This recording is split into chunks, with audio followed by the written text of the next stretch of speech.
So do I have any questions? Floor is open.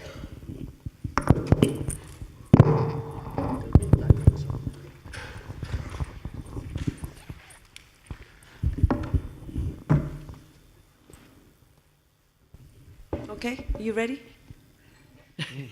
It's really entertaining and always fun to hear about Singapore food. And I struggle a bit with what you said about food and heritage and saving it or not. It reminds me a little bit of the Singapore dress. You know, we've been looking for a Singapore dress. Every time Miss Universe and Miss World comes around, we really struggle to figure out what the girl is going to wear. What is that Singapore dress? Is it Chinese looking? Is it sarong style? Is it what? So that was kind of my question. I'll get to my question. My question around food and the struggles that both of you are kind of having in trying to figure out what needs, how you need to get it more into our sort of not our DNA, but sort of that we have great ownership and are very proud of it. I'm just wondering if something underlying this food and consumption is changing so dramatically for us, and that is, if you think about food, it's actually about how you eat the food. You know, that it's communal, so that communal spirit in Singapore, the way we share our food, is changing dramatically. There's some things that I think in Singapore we just cannot eat alone. Like curry fish head, you can't eat by yourself. You can't eat. I can't eat durian by myself. I have to share it with a bunch of people. So the fact that there's these social things that are changing underneath, we sort of have a really hard time identifying just exactly what is Singapore food, because these trends, these social trends underneath are changing so dramatically for us. I mean, you know, if you can't define what it is and you can't say what it is, then it's really difficult to know what is it that you're actually going to be preserving.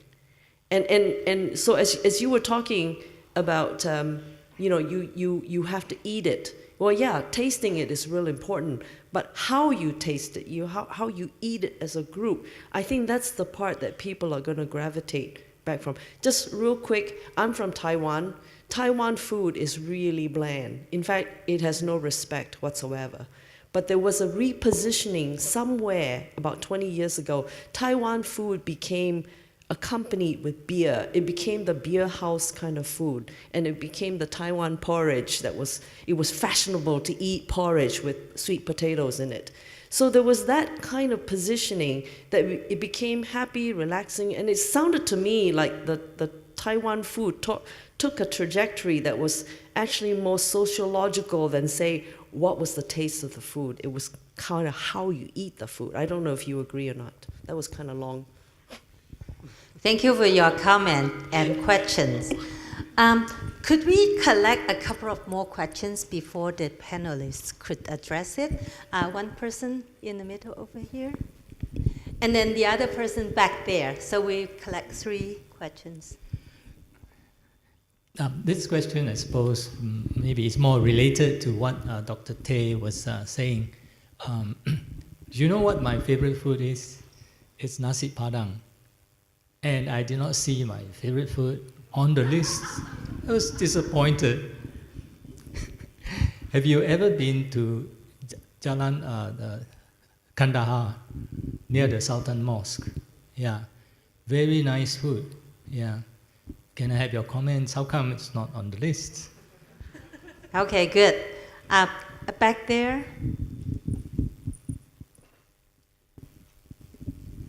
Yeah, I was just curious why, well, this is not just specifically Singaporeans, but also, you know, in the case of the Mediterranean food, etc. The focus on place, like, I agree with you, you know, the social aspect of the food, that was very clear in the Mediterranean presentation. But the social aspect of food is not presented as one of the major values in the eating culture. And also festival foods and seasonal foods and how they enhance and the stories behind, festival foods and how they enhance our anticipation, waiting for a particular season and particular foods. I'm just wondering why a lot of the talks, particularly the Singaporean ones, don't, food has almost become a materialistic thing. So that the heritage, the other aspects of heritage of food, it seems to be sort of like taken a back seat. Okay, could the panelists address the question? I will first start with the festival food since it's fresh in my mind right now. Singapore's festivals are very often not only cultural in nature but religious in nature, and what I think, and I'm sure statistics will back me up, is that there is a shift in religion trends here where people are converting from traditional ancestor worship religions towards more monotheistic religions. And a lot of these monotheistic religions are very jealous religions. And when you join this religion, you have to drop all the other aspects of your culture. And a lot of the foods that are related to these festivals are also related to the religions, and if these religions are no longer practiced, the food is no longer produced in line with these festivals. So when you see these changes happen, it's sad. I mean, for myself, there are some things I have not eaten since my grandfather passed away because they were only served during his funeral and wake. But after that, nobody's ever cooked it ever again because, I'm of a different faith from the rest of my extended family. So that's a possible example. Just a quick answer to the nasi padang question. It wasn't my list. It was a list compiled from votes from 10,000 people. So obviously, less people agree with you that nasi padang is their favorite food. But the good news is, I think nasi padang is in the second 10, together with nasi lemak. So it is still a very popular food. But I would say something about nasi padang and our culture as a whole, as a society. It would seem to me that even though we are very harmonious between the races, the Malays and the Chinese are very cordial.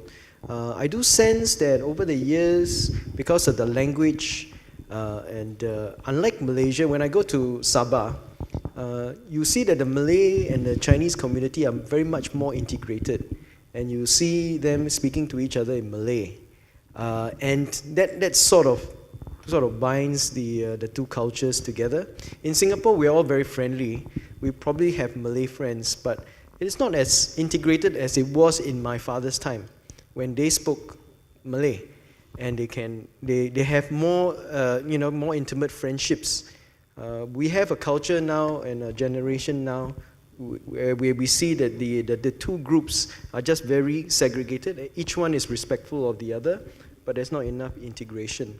So that could be one of the reasons why nasi padang is not number one. But for me, I was still thinking that a very big part of the Singapore identity is this Malay culture, it's this Indian culture, the Chinese culture, the British, and of course the Dutch and Portuguese to a smaller extent, and the Nyonya culture. So I think that could be one of the reasons. I also wanted to address the issue about national dress.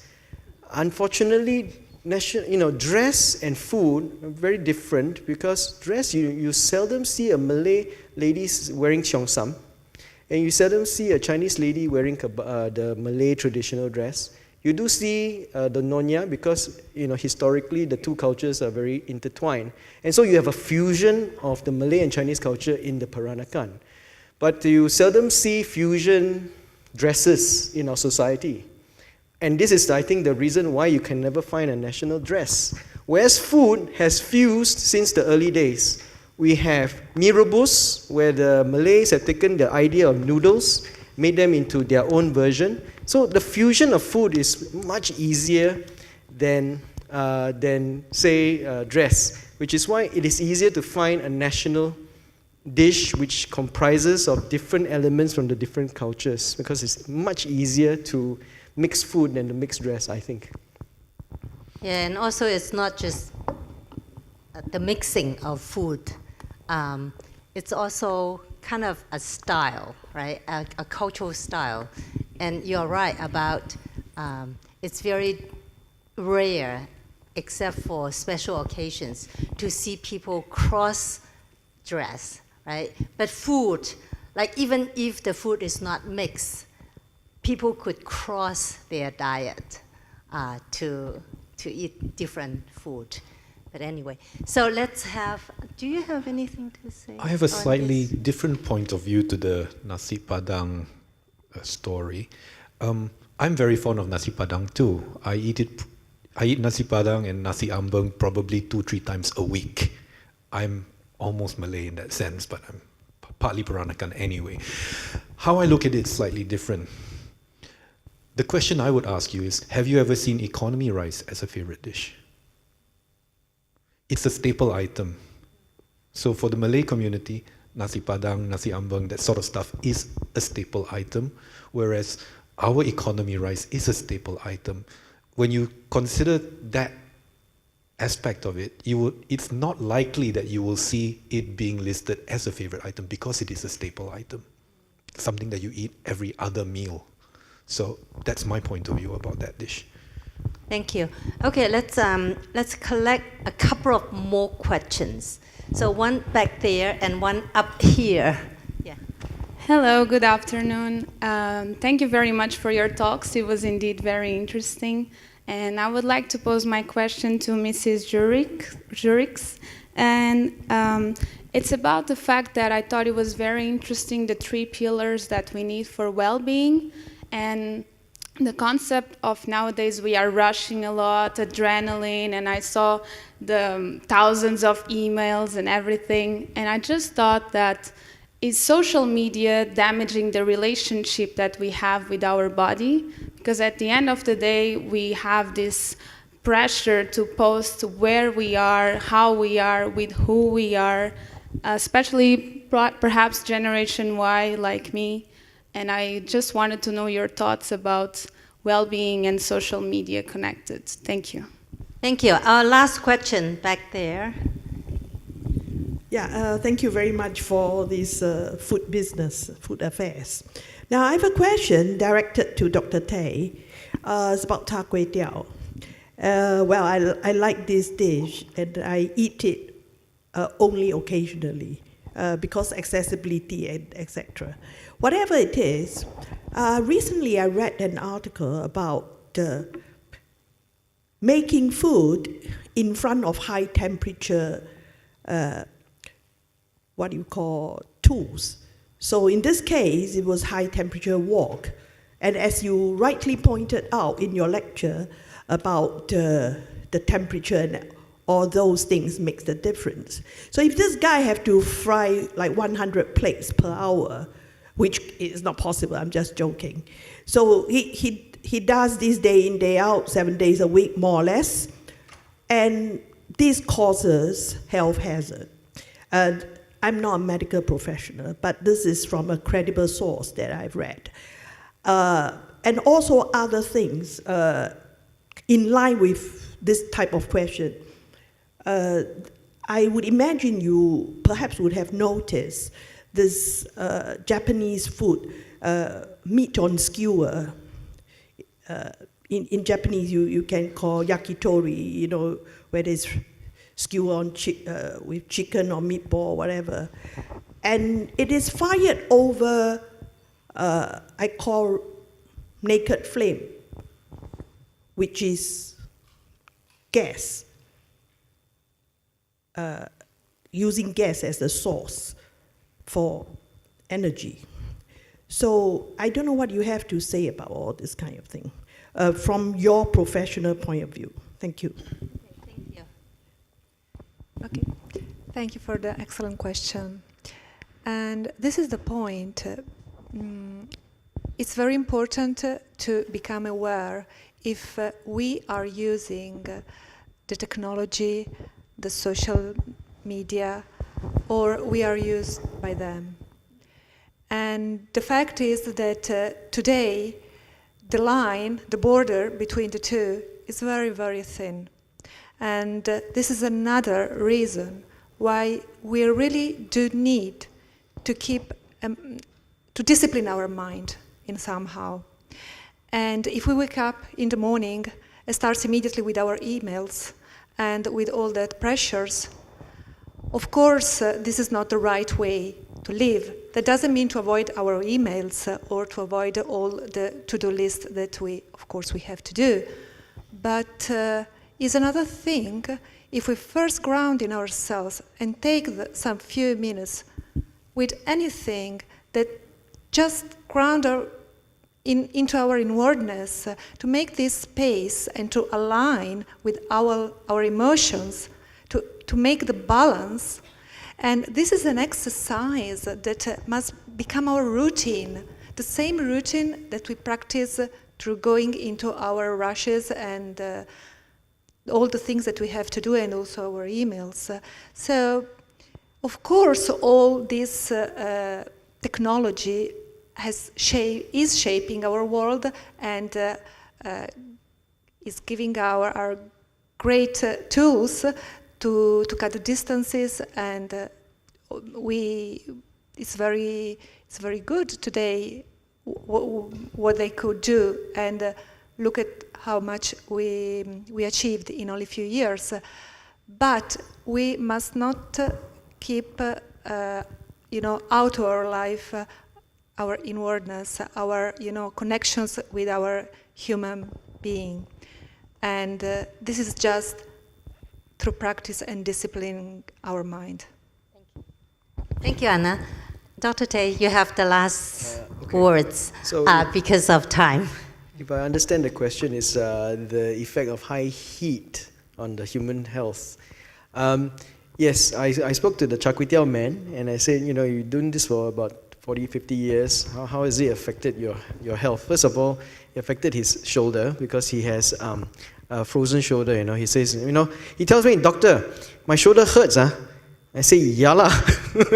We've been doing this for 40 years. I don't expect your shoulder to be able to last that long. But it's amazing that he was still frying after 40 years. So if you can do that for 40 years, it does damage the shoulder to a certain extent, but what can you do? The other thing, of course, is the heat, and the heat usually is around this area, and if you know, fertility rate goes down, spermatogenesis goes down once the heat goes up. So nobody's done a clinical trial showing the effect of the fertility rate of chefs working in a hot environment versus fertility, but I can tell you that he has a few kids, so I think it's all right. And he's not the only one, because in China, all the chefs, they power walk, in the very hot environment, and most of them that I talk to also have kids. So I think it's